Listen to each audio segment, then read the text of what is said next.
We are so excited to welcome in a fan favorite. Many of us refer to him as AC Fresh, but if you're a part of this year's Lakers squad, you kind of refer to him as the GOAT, Alex Caruso. Alex, thank you so much for taking the time. How are you? How is your family? Everyone healthy and safe?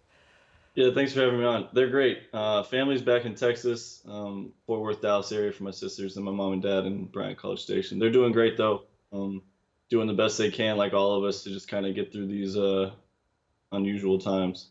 Absolutely. Before we dive into kind of that daily routine, the hoops aspect of all of this, I saw a couple days ago you were looking for a way to give back, and you found that via Hunger Not Impossible. What can you tell us about this initiative? Yeah, Hunger Not Impossible. I'm not sure who the exact starter and founder were, but Sue Berg and Megan Rapinoe were the ones that I saw do the initial contribution, I guess. And it's just something to give back to local communities. They're doing it all across the country in some big cities. I know Houston, LA, I'm sure Atlanta, like New York. And it's just a simple prepaying for meals. A text message goes out to the people that need them. Vice versa. They send a text out if they are in need of meals, whether it's a person, family, kids, anybody, and the restaurants receive them, make the meals, and all they have to do is go show up, pick it up, and enjoy the meal. And it's just something that I thought, I mean, I've always been in a position to want to give back, and now that I'm actually in a spot to where I can, I feel like it's something I need to do. It's awesome, Alex, and of course we thank you for your generosity and beyond. I know so many people appreciate that. So when it comes to COVID-19 and how it's kind of rocked the world entirely, what do the days look like for you now? Do you have a routine? Have you got that all kind of down pat? Yeah, maybe not day by day is the same, but I try my best to fill in the gaps between working out and sleeping. I try to fill in the gaps with different stuff to do. I've been playing a lot of video games, watching TV shows. I read a book or two that I've been meaning to catch up on.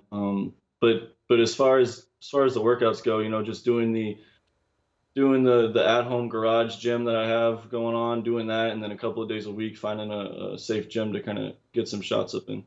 Duds was on here a couple of weeks ago, and he mentioned that the Lakers had sent kind of a care package when it comes to equipment. I'm sure that's very helpful because, as we've learned, you guys took those practice facilities very serious. They were your home away from home, and so now you've had to find other means. Has it all worked out for you? You should probably send us some pictures of that at-home garage gym. I might need to. It's not the prettiest thing, but it gets the job done.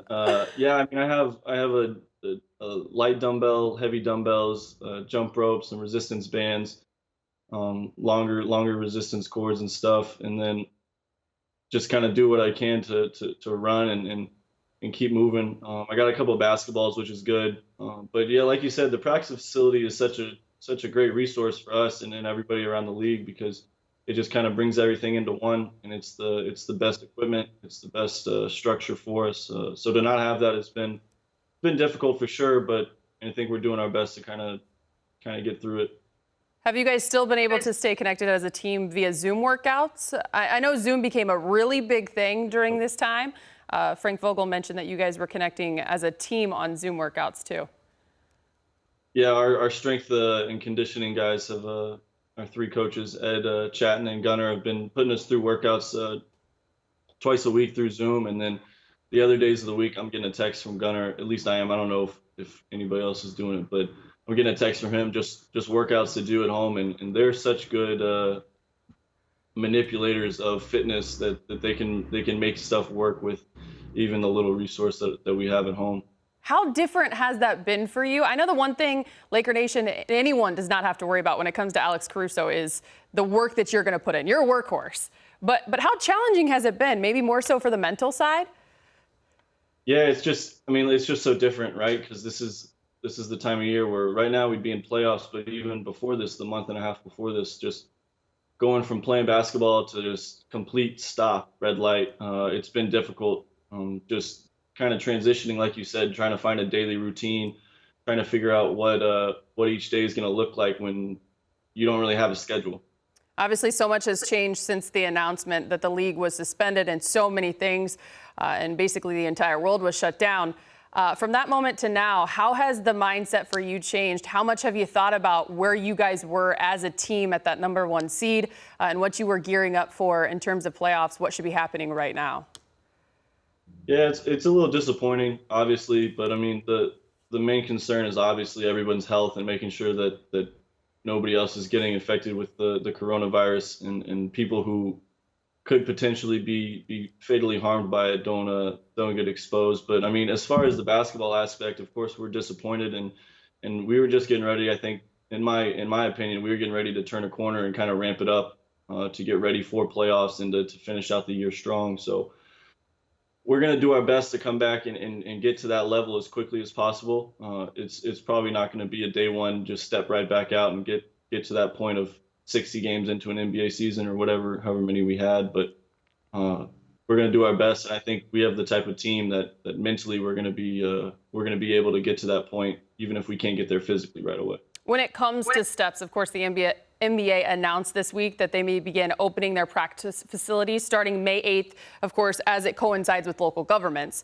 Bottom line, though, just hearing that these facilities may start opening, how encouraging can that be, even though it's going to happen in small groups of no more than, of course, 4 guys working out at a time?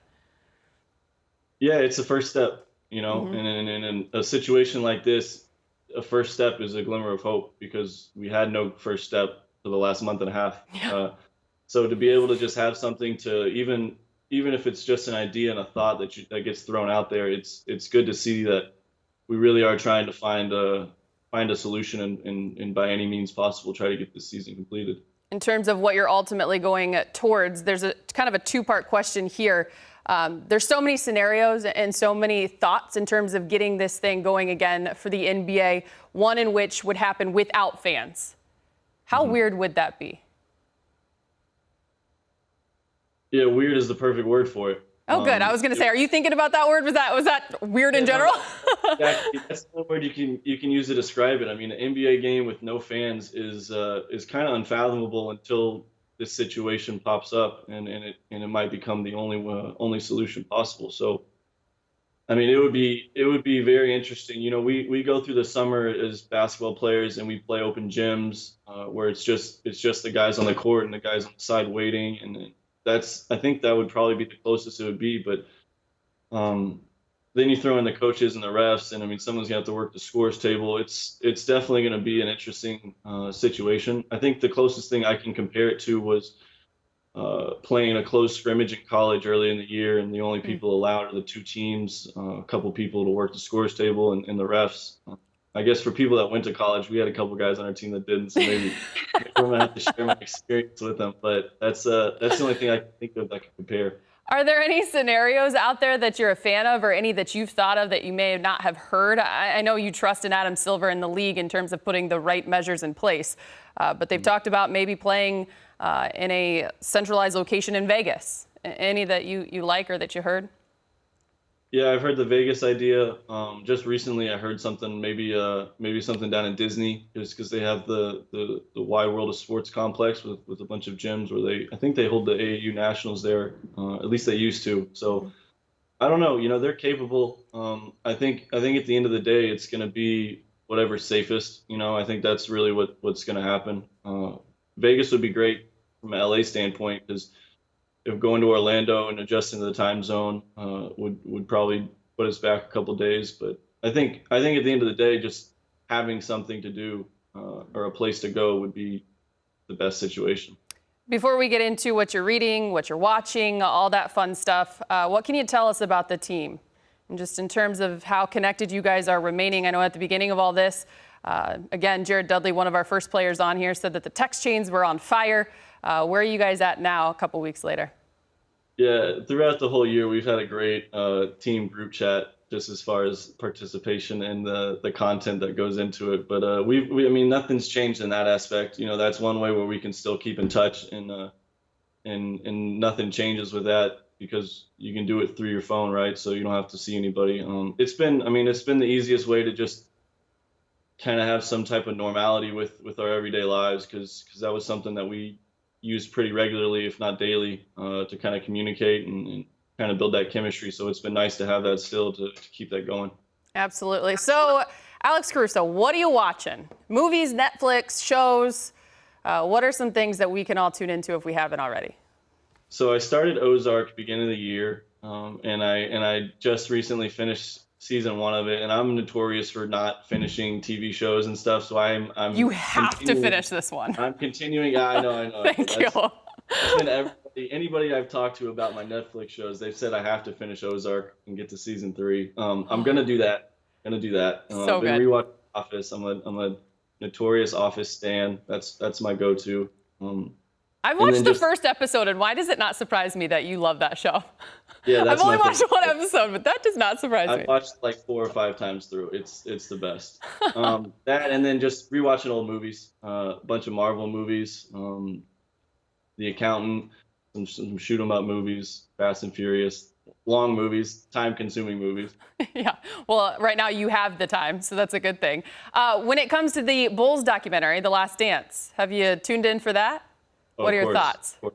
Oh, it's amazing. Yeah. It's really cool to just see the different aspects of I'm playing in the NBA, so I kind of have some type of connection to it, to where I understand the ins and outs of what they're going through with the professionalism of it, but then also just like the young basketball fan that I was as a kid growing up, idolizing MJ, and then obviously how good these Bulls teams were that everybody knows about. It's been really cool just to get the insight. You know, there's so much that goes into this last season and the build up to it that I had no idea about. So it's been fun for me just as a basketball junkie to see the ins and outs and all this history that I didn't know.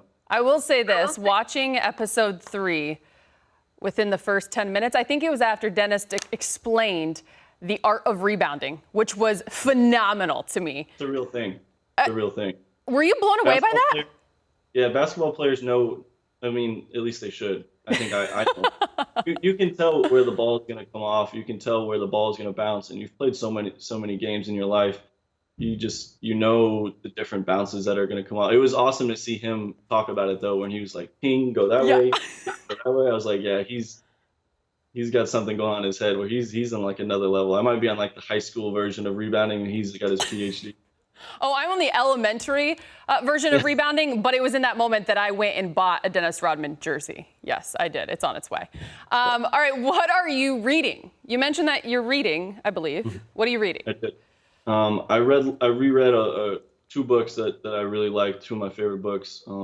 Jesse Itzler is a powerful businessman, a guy who's all about kind of building life resumes and stuff like that. So I read his book about living with a SEAL, Navy SEAL that is, and then Living with Monks, just about personal growth and kind of self-fulfillment. And then I reread just a fun book that I've loved since I was a little kid, called Last Shot by John Feinstein.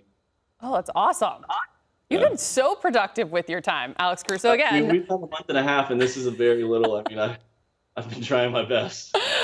how have you been able to stay competitive? I see you're playing a little FIFA.